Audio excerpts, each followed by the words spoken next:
A primeira coisa que eu queria comentar aqui, vou começar hoje o vídeo com uma novidade finalmente. Eu finalmente li, aleluia, eu finalmente li mais um capítulo desse livro, ainda não li todo ele. Se vocês acharam isso, vocês estão com uma boa expectativa de mim, que eu nem mesmo eu tenho. Eu li o capítulo 11 finalmente, que era o capítulo que eu tava travado, né? Não tinha mais lido por conta desse capítulo, porque eu sabia que ele era mais longo. E nem é tão longo assim comparado ao próximo, o 12 é maior ainda. Mas eu tava um pouco travado porque eu percebi o quão difícil é ler esse livro, agora que eu terminei de ler o outro. Cara, assim, conclusão que eu tirei e não tenho como mais desfazer essa conclusão. Eu não sei se... Desculpa. Eu não sei se é esse livro especificamente, ou se isso é a forma com que a Úrsula escrevia. Escrevia ou escreve, acho que ela faleceu já, né? Então ela escrevia. Mas assim, que difícil é ler. Não consigo não achar difícil. Muitas palavras estranhas, muitas palavras difíceis. Eu vou até trazer aqui.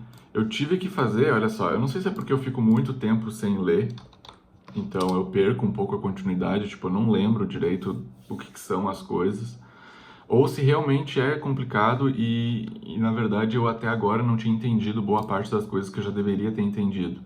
Suspeito disso, tá? Suspeito que eu já deveria ter entendido muita coisa e não tô entendendo. E isso é ruim pra história. Eu tive que pedir pro ChatGPT fazer um glossário pra mim. Um glossário. Tipo assim, eu tava me deparando a cada linha com uma palavra que eu não entendo. Eu vou dar um exemplo pra vocês entenderem o que eu tô querendo dizer. Ó. Eu vou ler a primeira linha, tá? Missionary, Strif Susmi. Missionary eu sei que é o nome do local, eu acho. Eu nem sei, pra falar a verdade eu nem sei. Agora, Strif Susmi, eu também não sei o que significa. Não estou esperançoso, mas todos os acontecimentos trazem motivos para esperança. Obsley. Isso é nome de personagem. Mas eu fazia tanto tempo que eu não tinha lido que eu não lembrava mais quem era Obsley. Aí depois, Yegi. Sluz.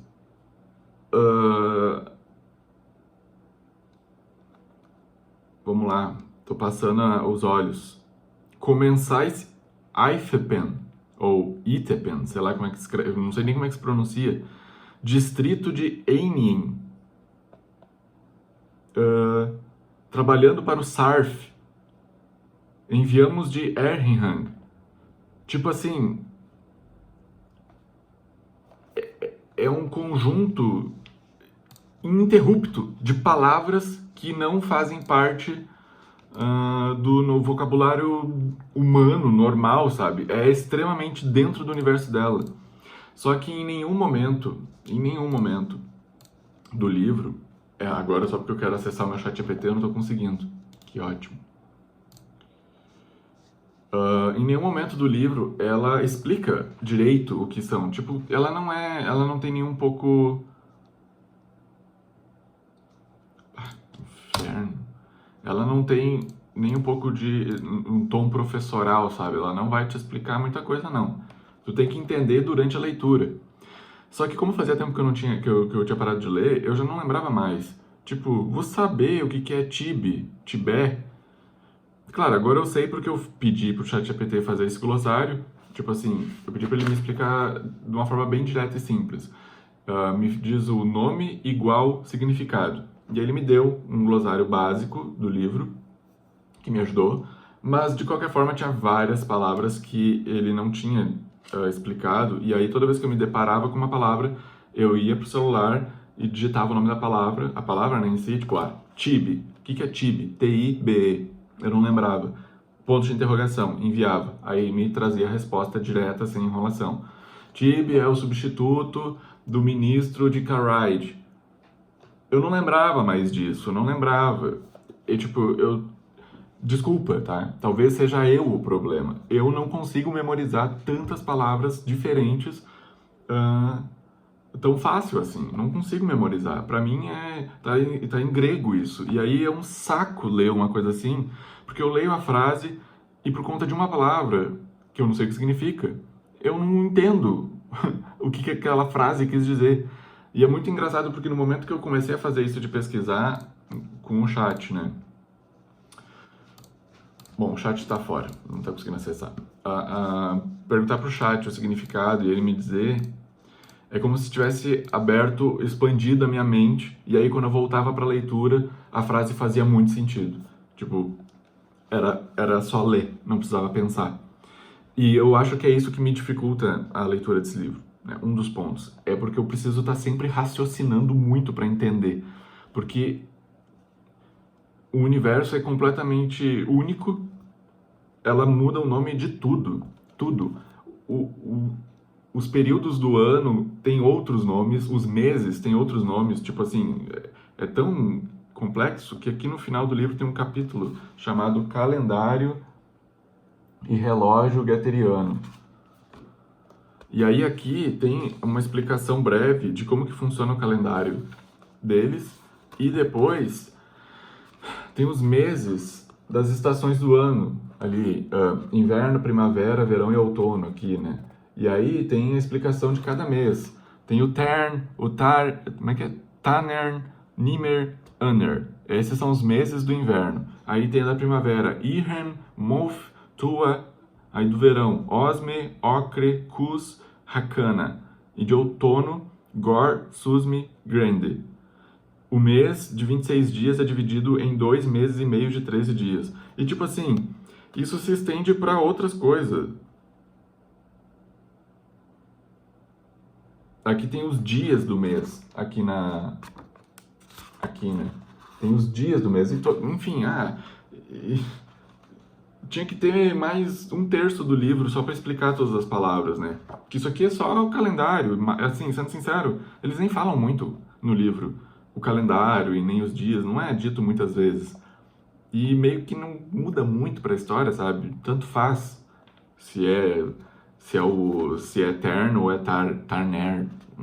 Para mim, sinceramente, durante a minha leitura não muda, tanto faz. Agora, saber quem é Obsley, saber quem é Tibi,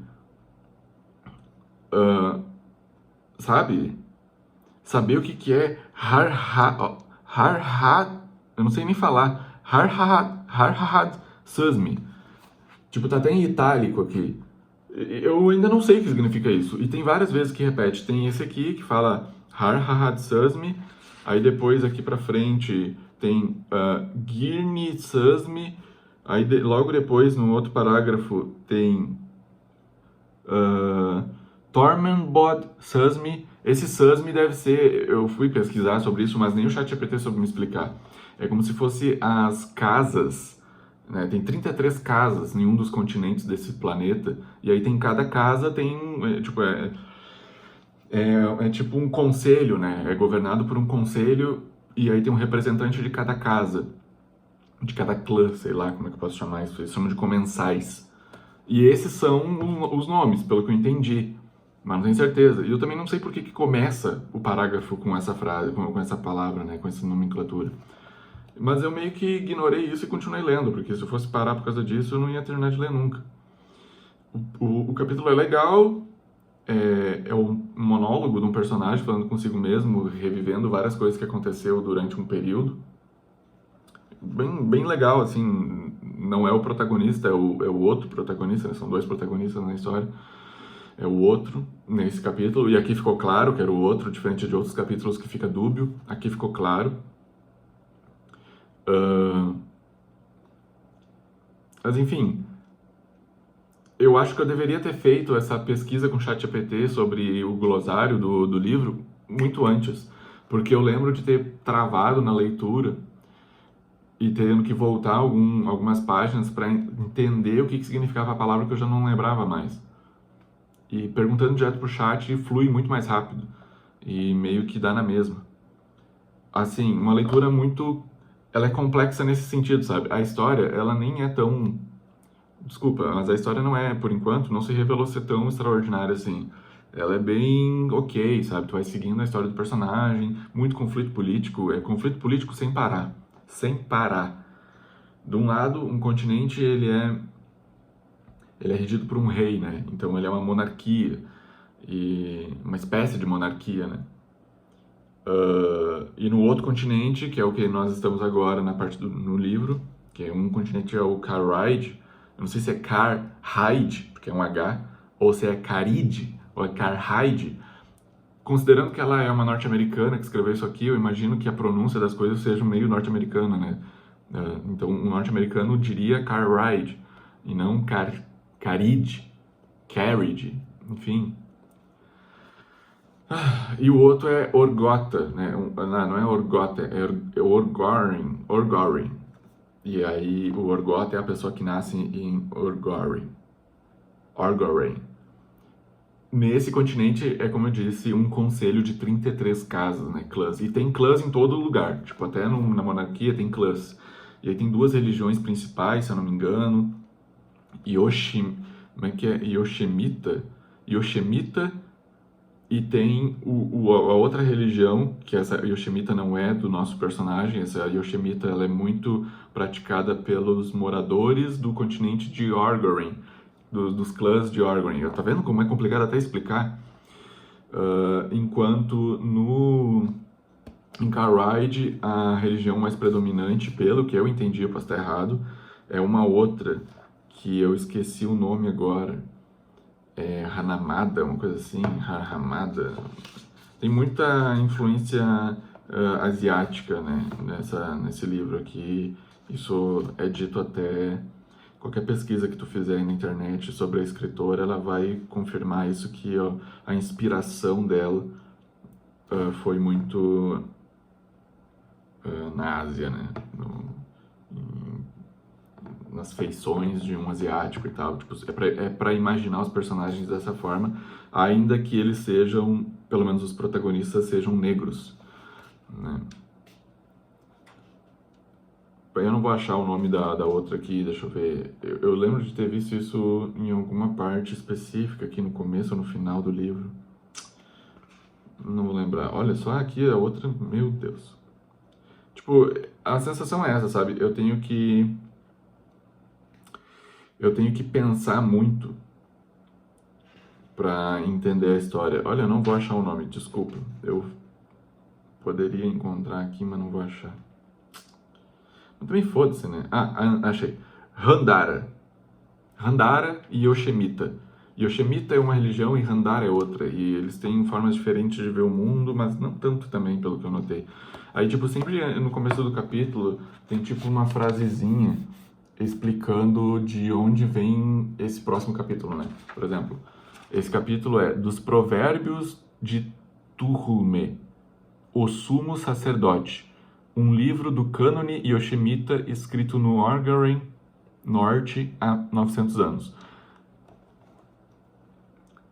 Em um primeiro momento, ler essa frase pra mim não significa absolutamente nada, sabe? É tão esquisito, porque parece que eu leio e não entendo e eu tenho que respirar fundo e pensar, ok, vamos fazer um estudo agora para poder ler. E ter que estudar o universo para poder entender ele, eu não quero que o meu leitor do meu livro sinta isso, sabe? Então, isso tá servindo de alguma coisa, tá servindo para me aprender o que não fazer na minha história. Eu não quero que ninguém vá ler o meu livro tendo que ficar bitolado, estudando para entender o mínimo, o básico. A pessoa não consegue sair do lugar porque não entende o que está lendo. Eu acho isso cansativo, sabe? Claro, dos provérbios de Tuhume. Tuhume deve ser esse sumo sacerdote. Até aí, ok. Um livro do cânone, ou seja, da história principal, Yoshemita, do cânone Yoshemita, o cânone da religião Yoshemita. Eu sei porque eu sei que Yoshemita é uma religião, mas eles não explicaram isso em nenhum momento do livro. Eles deixaram subentendido nesse capítulo anterior e em algum momento antes, mas eles não se aprofundam. É só uma palavra jogada, uma citação, um comentário, como se fosse natural, sabe? É tipo eu falar sobre religião católica. Muita gente vai entender que eu estou falando tô citando alguma coisa do catolicismo, poucas pessoas não vão entender. Mas digamos que eu tô falando isso para um alienígena, ele não vai saber do que eu tô falando. É exatamente isso. Eles estão falando com um alienígena, que sou eu, e eu não tô entendendo o que eles estão falando. E eu acho que a escritora ela tinha que conseguir traduzir isso de uma forma melhor para o leitor, trazer isso de uma forma melhor para o leitor, preparar o terreno melhor para o leitor. Eu sinto que eu estou entrando numa selva, com mata fechada, com um facão cego na mão, tendo que desbravar isso. E azar, vou indo. Tá escurecendo e eu tenho que chegar em algum lugar. É essa a minha sensação, sabe? Não tem uma trilha, não tem nada. Vai aprendendo, eu tenho que virar especialista em fauna e flora, enquanto eu tô perdido no meio dessa selva. Esse livro é pra quem tem tempo. Eu não tenho tempo e nem paciência, sabe? Eu tenho paciência, mas eu não tenho tido tanto tempo. E como eu tô retomando a leitura, tá sendo desafiador demais, sabe? Ler o livro do Jean foi uma delícia, porque a linguagem é muito do interior do Rio Grande do Sul, extremamente brasileiro. Tipo assim, as histórias se passam no interior do Rio Grande do Sul. Então é muito fácil para mim entender. Esse aqui eu tô indo para outro planeta, literalmente, e não tô entendendo nada. Então eu preciso de um assistente, que no caso um assistente virtual, que é o ChatGPT, para me dar algum auxílio, alguma luz, uma bússola, né? Mas assim, a história é legal. Tá ficando mais interessante agora, porque o caldo tá engrossando, mas assim, eu já passei da metade do livro e eu tô sentindo que o pacing das coisas é bem lento, Eu não consigo imaginar muito para onde essa história tá indo. Quer dizer, tem um ponto que eu tô em dúvida, né? Que ela tá indo para um lugar, ela tá se direcionando para um ponto que é duas escolhas, né? Pode acontecer duas coisas.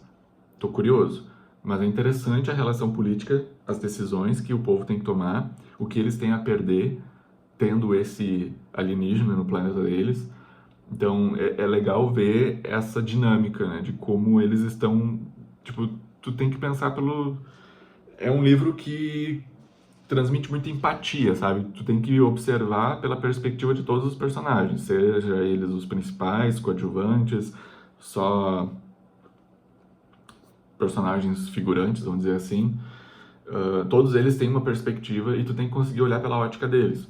Legal, mas assim, nada de novo, sabe? Nenhuma novidade, assim, pelo menos pra mim não tá me surpreendendo muito essas discussões. Talvez 50, 60 anos atrás isso tinha outro impacto, né? Tinha outra relevância, certamente. Mas enfim, eu queria só comentar minha indignação um pouco com o palavreado, sei lá, o vocabulário do livro que complica a situação do cidadão. Mas talvez eu seja só meio burro mesmo e esteja dificultando minha própria vida. O outro ponto que eu ia conversar aqui com vocês rapidinho é... Vocês vão notar que eu tenho...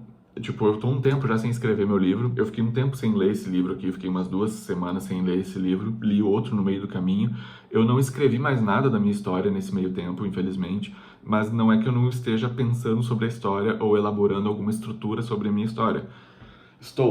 Eu só não parei para escrever definitivamente um capítulo e tal. Mas eu tô desenvolvendo e amarrando alguns pontos. Eu quero fazer, em breve, uma série de vídeos aqui para esse canal ou para algum outro. Eu vou organizar esse canal para tornar ele um canal de vlog mesmo. Eu tô tomando gosto por isso, mas eu não quero ter um compromisso 100% com o canal, sabe? Vou fazer esses vídeos de forma bem uma válvula de escape, quando eu tiver a fim de conversar e não ter com quem falar. Vou falar comigo mesmo, né, com a câmera, para aliviar um pouco essa tensão. Mas eu quero deixar isso como um registro organizado. Então, esses primeiros vídeos do canal que não tem edição, não tem nada, eles vão continuar aqui, mas eu vou provavelmente republicar eles com edição, com legenda, com a thumbnail e é isso. O básico, né, para o vídeo. E quem sabe com o tempo, e aí os próximos novos vídeos vão ser nesse formato, né, editadinho. Eu nunca sei se eu fico olhando pra mim mesmo, que é mais confortável, ou eu tento olhar pra lente da câmera. Só que ela é tão pequenininha que eu não consigo enxergar. Mas o ideal é olhar pra câmera, né? Desculpa, às vezes eu vou ficar me olhando, é involuntário. Mas eu tô fazendo isso aqui super improvisado, tá? Tipo assim, aqui embaixo da câmera, que é o celular, tá duas caixas. Uma caixa... Vou até mostrar pra vocês. Tá? Não, não vou mostrar não. Vou mostrar. Tá uma caixa de relógio e uma caixa de perfume. E tá escorado no próprio monitor do computador. Tudo isso para tornar tudo mais prático, mais rápido, mais simples, porque eu não quero ficar preso na produção desses vídeos aqui. Porque senão eu torno as coisas grandiosas demais e acabo nunca fazendo. Esse é um problema que eu tenho. Mas agora que eu tô tomando gosto, eu quero profissionalizar um pouquinho mais os meus vídeos, porque eu tenho a capacidade, tá? Dentro desse armário aqui tem uma câmera profissional que grava em 1080 30 frames, que é basicamente o que eu faço com esse celular, e vai ficar a qualidade melhor. Eu tenho luz, tudo bem, hoje não tô com o LED aqui porque minha namorada tá usando, ela foi fotografar um casamento, então ela vai usar o LED, mas eu tenho esse LED e nada me impede de comprar outro. Eu tenho uma luz aqui atrás, deixa eu ver se eu consigo puxar, porque tem umas coisas no caminho. Eu tenho uma luz aqui que eu uso pro ambiente, ela é amarelona, olha. Tipo assim, ela é bacana, claro, talvez pro vídeo assim não fique tão legal. Olha, eu gostei dessa sombra aqui, não vou mentir. E fica meio estouradão, né? Deixa eu ver se eu consigo regular a luz. Ah, consigo. Mas aí, né, eu fico num breu absurdo. Tem essa luz, que ela é mais para criar um clímax, né? Para criar uma luzinha no ambiente. Poderia estar fazendo um lance, né? Olha que legal, eu adoro brincar com a luz. Eu poderia estar fazendo um lance com ela, mas eu preferi, tipo, se eu botar ela para trás, olha como eu fico mais escuro, né? O fundo fica, enfim, fica um fundo, mas fica amarelinho, fica mais bonito, fica dourado, fica interessante. Mas eu fico muito escuro comparado à iluminação, eu fico até meio recortado do fundo, porque eu fico mais azulado, mais escuro por conta dos monitores, que é a única fonte de luz que eu tenho, porque se eu apagar aqui e aqui, que é o outro monitor, eu fico no escuro, e aí é uma bosta. Então, por enquanto, eu estou usando a própria iluminação dos monitores para ser a iluminação do meu rosto. Eu até boto um fundo branco aqui na tela, para ficar mais iluminado, minimamente. E eu boto essa luz contra a parede aqui, que está logo atrás de vocês, porque daí ela rebate e cria e dá uma luminância mais douradinha pro ambiente, me ilumina um pouco também e fica um pouco mais uniforme, né? O fundo fica mais escuro, me dá mais destaque, que eu estou mais iluminado.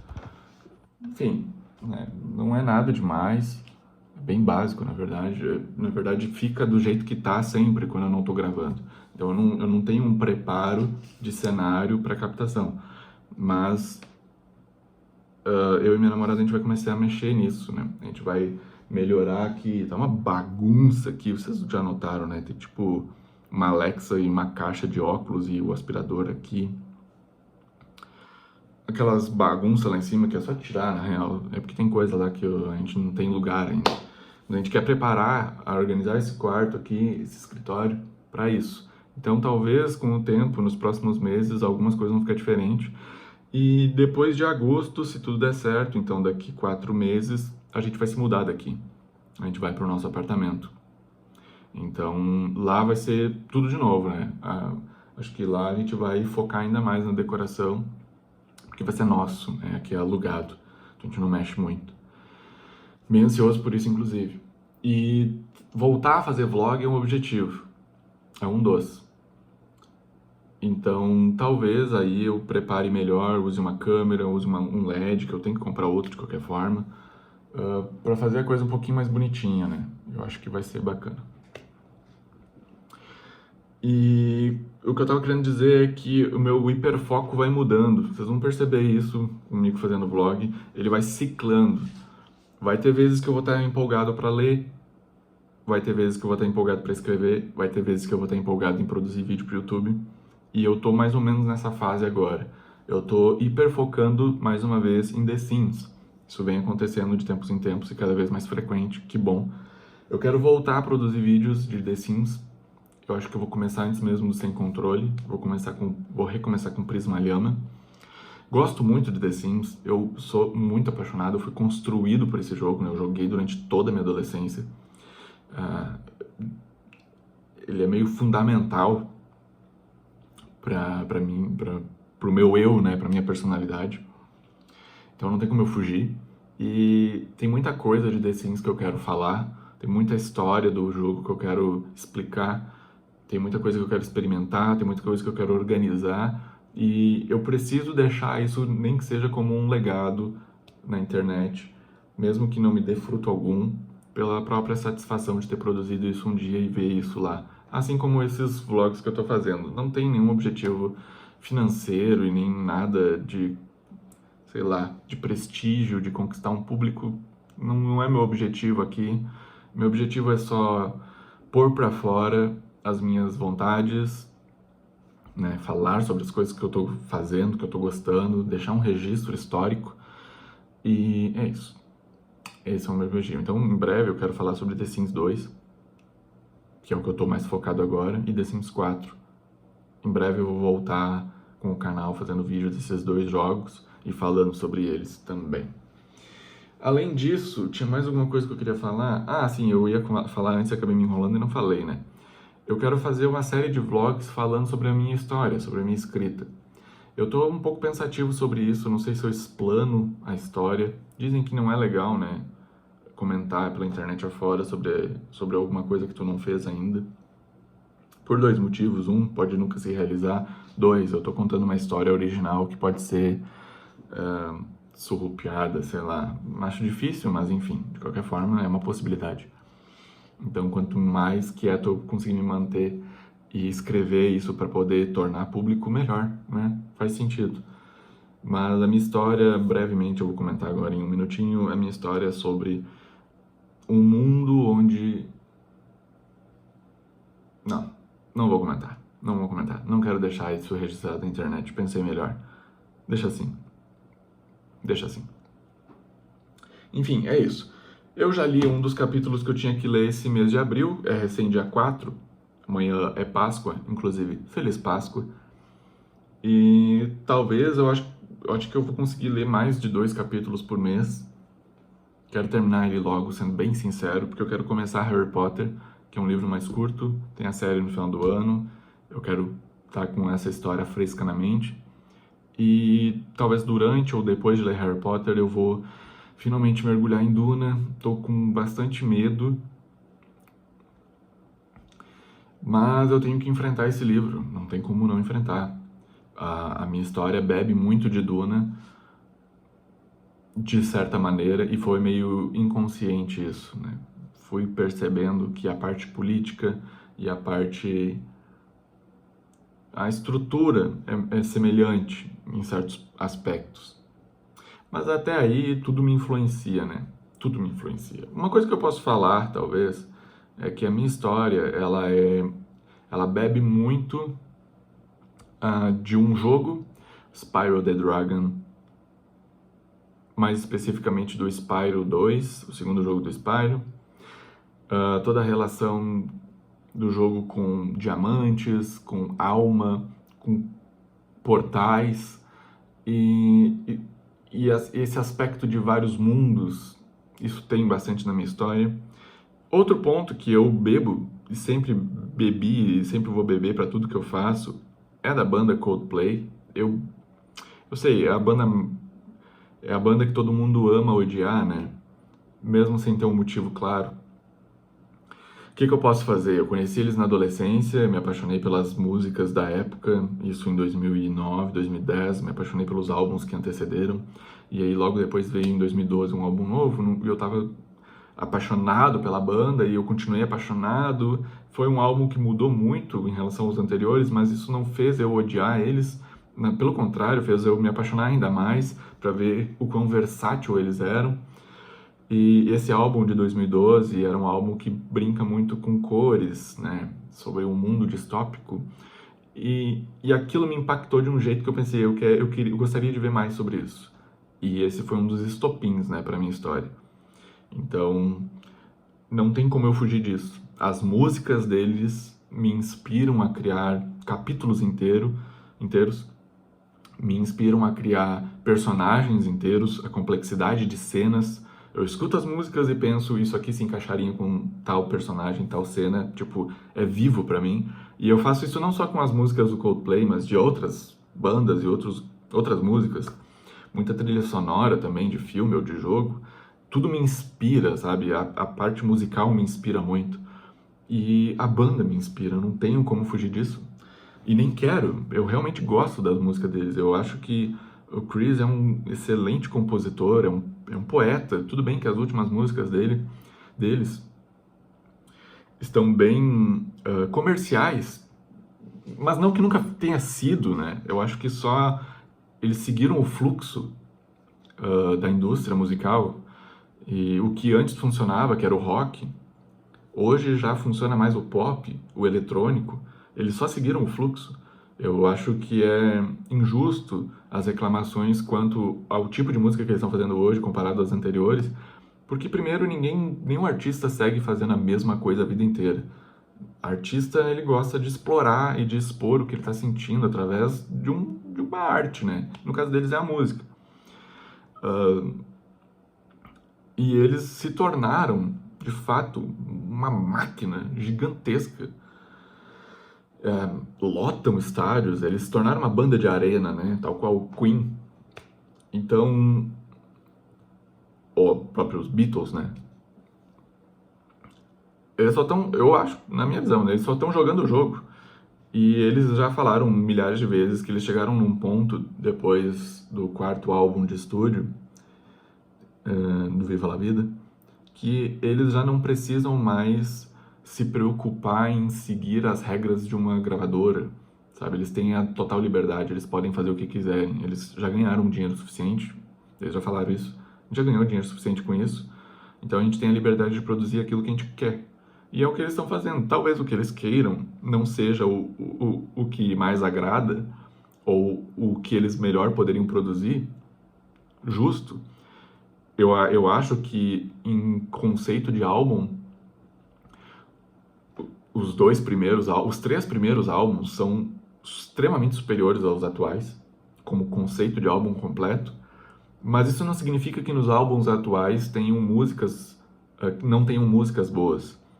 Tem algumas músicas que são mais medíocres, ruins, mais básicas, mas como fã eu gosto, né? Não consigo deixar de gostar mesmo sabendo que são mais básicas, porque eu sei do potencial dos caras, sabe? E eu acho que até as músicas básicas deles, as músicas mais populares, elas têm um impacto muito forte.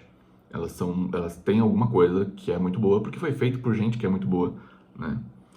E eles têm músicas que são mais profundas, que me batem mais. Enfim, me alonguei aqui, não era meu objetivo falar sobre a banda hoje, mas é difícil desconectar a banda da minha história, e isso é um fato. Então, é uma história gigantesca, cresceu muito mais do que eu tinha imaginado, e a cada ideia que surge eu consigo encaixar dentro desse mundo. Eu achei que isso não seria possível, mas está se mostrando possível. E eu fico feliz com isso, porque talvez essa história acabe se tornando o grande legado da minha vida. Vai ser a minha construção de vida, provavelmente. Uma das.